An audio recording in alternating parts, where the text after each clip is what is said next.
Welcome to the NBA 2K G League show. I am your host, Varun Chari, and welcome to the show. So on today's episode, we're going to talk about the Jayson Tatum injury and how it affects the Maine Celtics.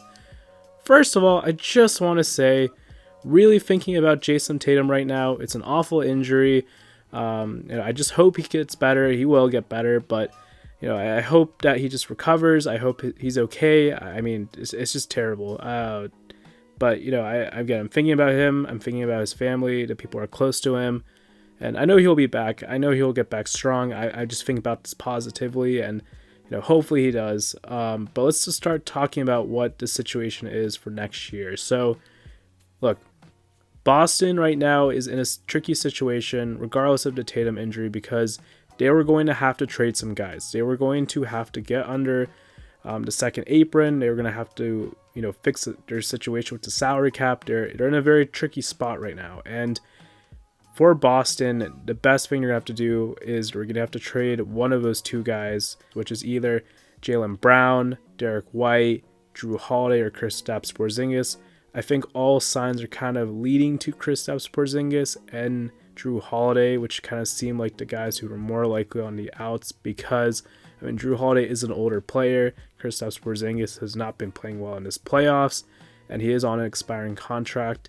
But, that means guys from the younger guys on this Boston Celtics teams are going to have to step up. We're going to have to see Jordan Walsh step up. We're going to have to see Baylor Shireman step up. These guys have to step up. And remember, Boston does have the 28th pick and the 32nd pick in this year's NBA draft. So, those are some guys that, you should be also looking at very closely.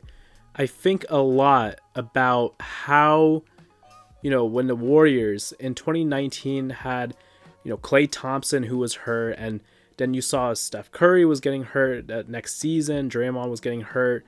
They had a rough 2 to 3 years, and I think Boston might be going through a similar situation. I still think they'll be competitive next year, but I do think that they are going to be in a very tricky situation because we've seen teams who do super well, but then injuries start to plague those guys, and they have to maneuver. When Steph Curry went down a year after, Klay Thompson got hurt. I mean, he was having, I think, wrist injuries, and he was definitely banged up that next season. I think that was also the season they got Andrew Wiggins.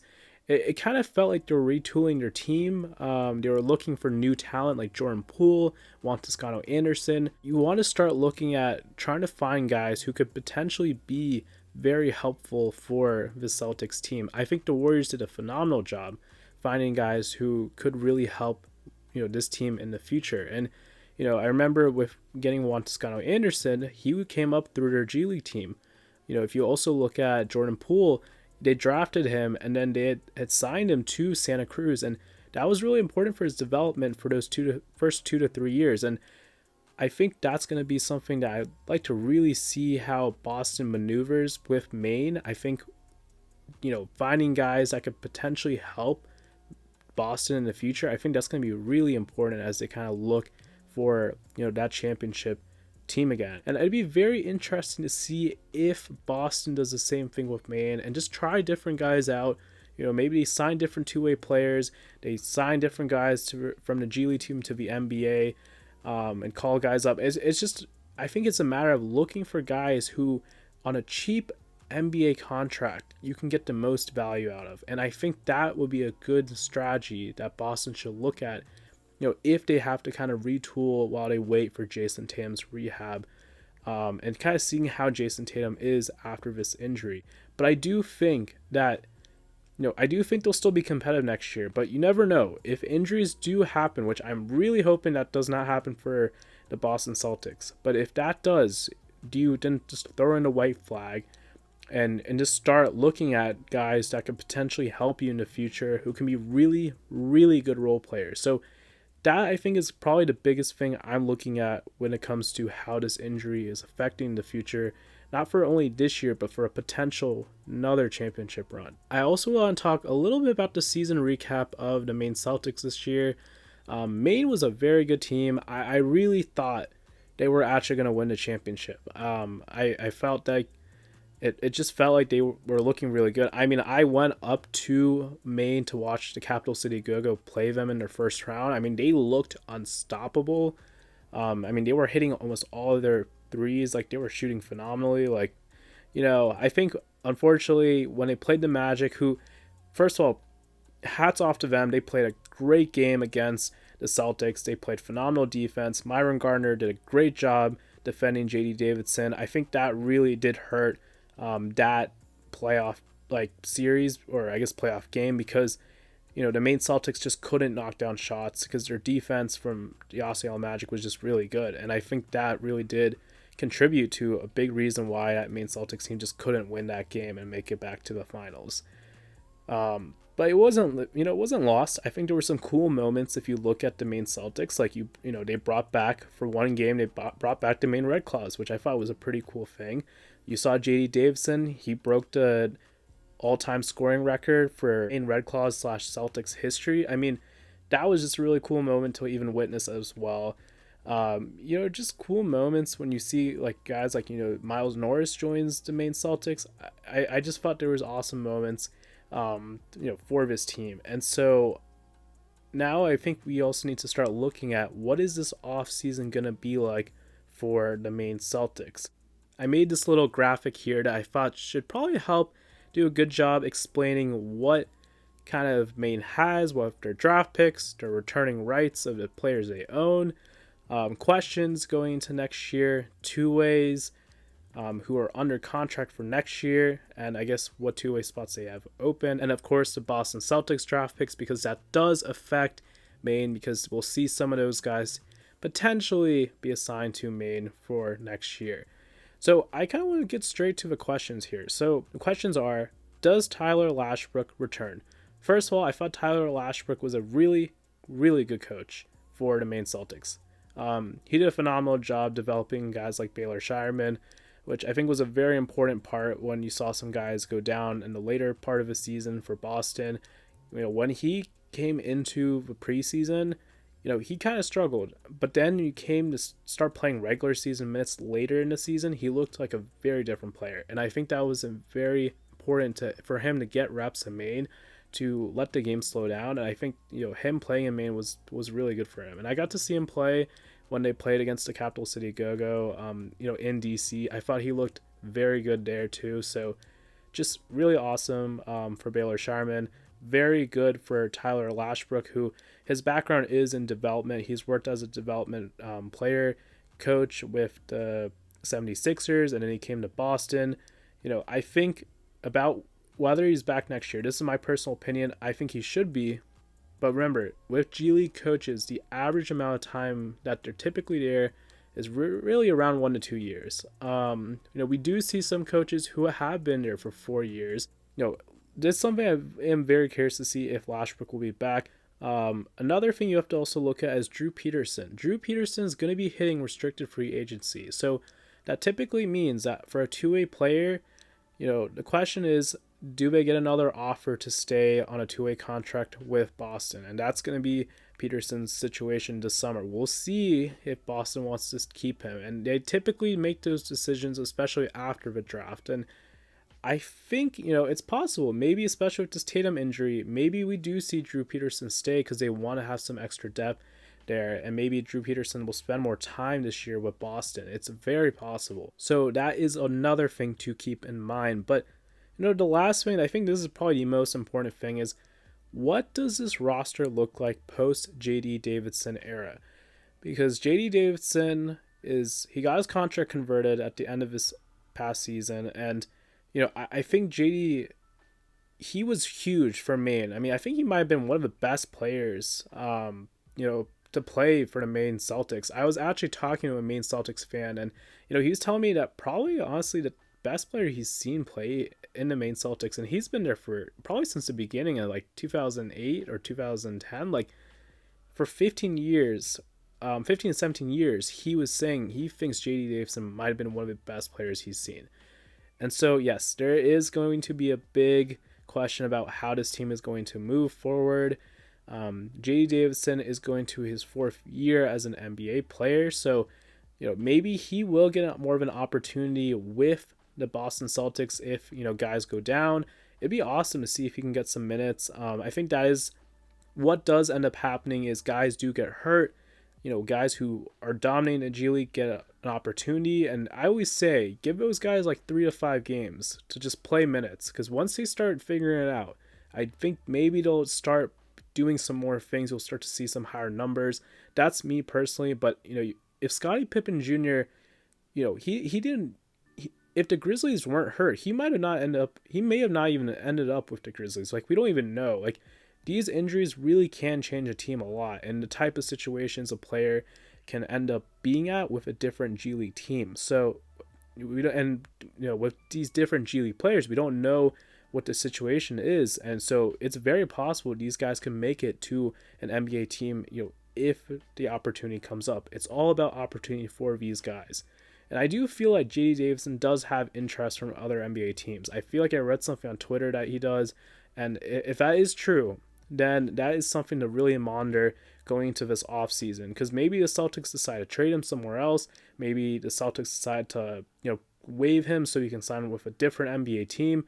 So it's just something to look at super closely. Now, if, say, JD wanted to play Maine again, if Boston wants to assign him, technically the way it works, because I did read some of the CBA when it comes to the G League side, he would have to agree to be on assignment with the Maine Celtics, because he's in his 4th year in the NBA. Because any players who are played 4 or more years in the NBA typically have to agree to be on assignment with that NBA and G League team. So that's just something to kind of keep in mind. I think there's different opportunities to kind of maneuver with.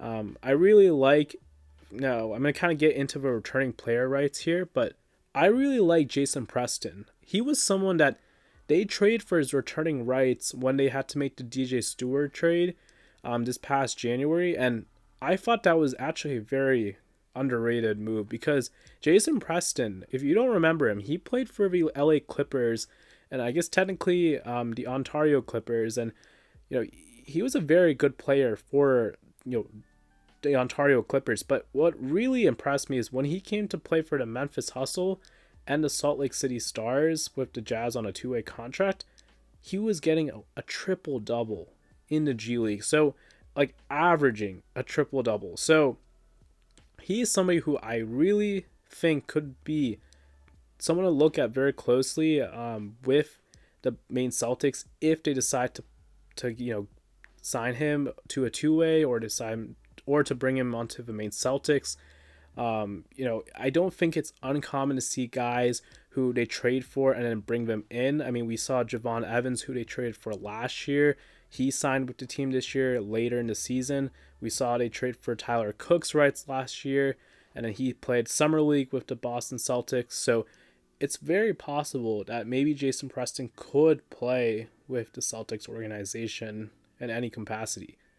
But he's a guy who averages a triple-double, kind of like JD Davison, who, they both put up high numbers, so it could be a potential good fit if it does work out. But kind of talking about the returning player rights they have and the draft picks, let's kind of go into the draft picks, because the draft picks is what I thought was very interesting as I was doing my research to find what they have for this draft. And they really don't have a lot. And I think a lot of that's because they really went all in this past year, and they went all in, when they went to the finals in 2024 last season. And I think they were really trying to get, players who could help them win the championship these past 2 years. And, they trade away a lot of his picks. As you can see here, Texas owns their 2025 first round pick. The Legends do. And then San Diego owns their 2025 second round pick, the San Diego Clippers. And then for next year, Texas owns their first and second round pick in the 2026 G League draft. So the only other pick they really have is the 2025 second round pick via the Memphis Hustle. Now you have to really think about how you're going to build this team for next year. I think you have these are your returning rights of players you have, like Tyler Cook, all the way down to Ron Harper Jr.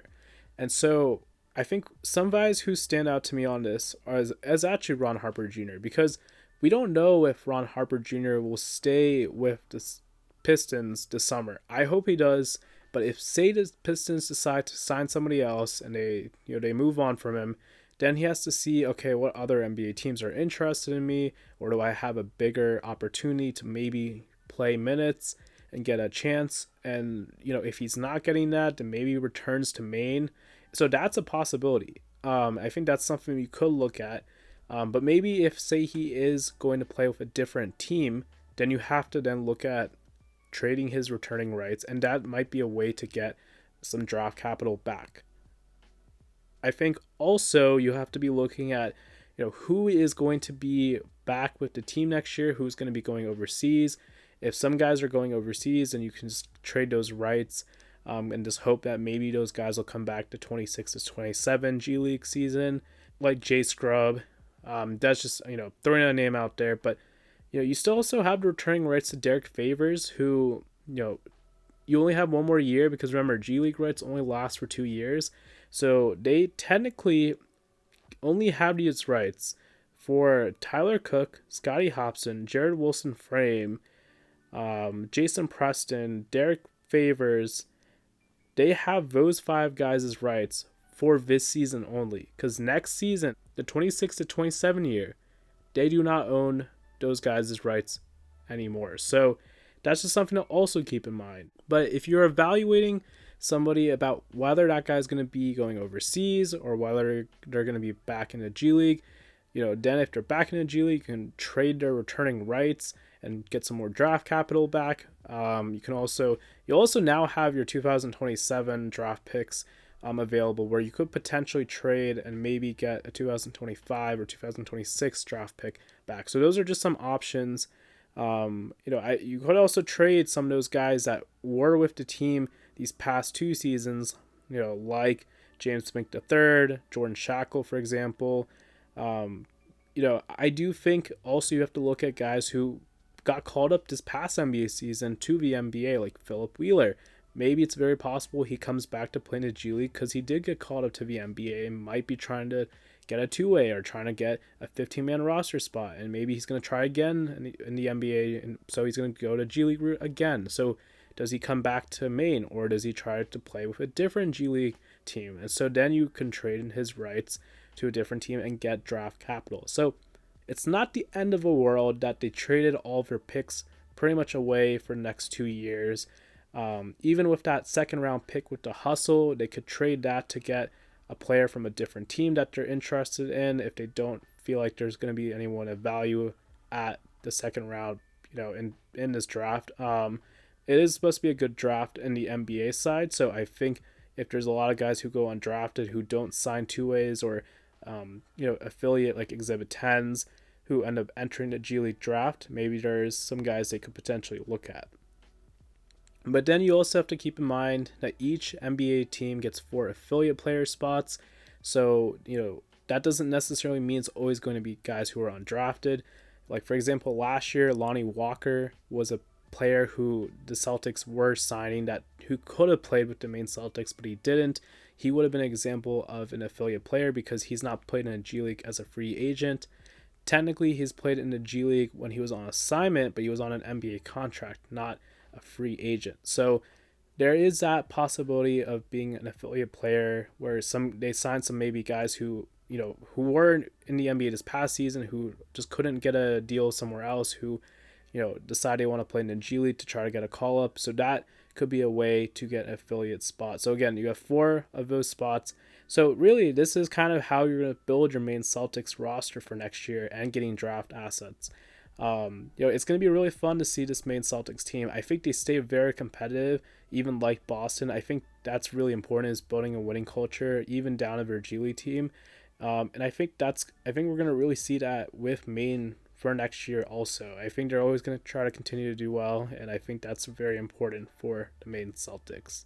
But I think that's it for this video. If you had any thoughts about anything I said, I'd love to hear it in the comments below. But if you watch this video, feel free to subscribe, like, or dislike because, hey, you do you. So this is the NBA 2K G League show. I'm your host, Varun Charya, and peace.